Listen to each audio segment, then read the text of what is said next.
গোটা পৃথিবীতে এবং বাংলাদেশে যারা ইসলামের দোহাই দিচ্ছেন, ইসলামী হুকুমতের কায়েমের কথা বলছেন, আল্লাহ রাসূল সাল্লাল্লাহু আলাইহি সাল্লাম বলছেন, দুটি জিনিস আমি তোমাদের কাছে রেখে গেলাম,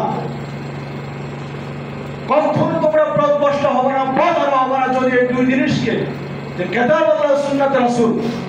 আজকে গোটা পৃথিবীতে প্রায় 200 মুসলমান আজকে পবিত্র কোরআনকে অপমান করা হচ্ছে, আজকে বিশ্বনবীকে অপমান করা হচ্ছে, আজকে কোরআনের অপব্যাখ্যা করা হচ্ছে, আজকে ইসলাম কায়েমের নামে ইসলামকে নিয়ে ব্যবসা করা হচ্ছে। আমরা মুসলিম জাতি কোথায়? আমাদেরকে সেই রাসূলের সে রেখে দেওয়া তাও রাসূলের সে রেখে দেওয়া আমাদের কাছে লান্তাদুল্লু ফিহিমা কিতাব আল্লাহ ওয়া সুন্নাত রাসূল, সেই দিকে আমাদের এগিয়ে আসতে হবে। এবং আল কোরআনে যে কথাটা আল্লাহ বলেছেন, ওয়ালা তাহিনু ওয়ালা তাহজানু ওয়া আনতুম আ'লাউনা ইন কুনতুম মুমিনিন।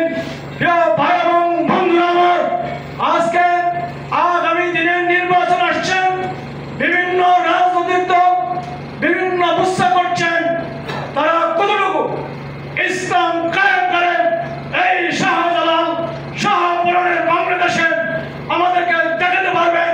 যদি আমরা সেই পথ খুঁজে পাই, আমরা ভোট দিব তাকে, যাওয়ার কাছে আল্লাহর নবীর দিন কায়েমের 100% গ্যারান্টি পাবো।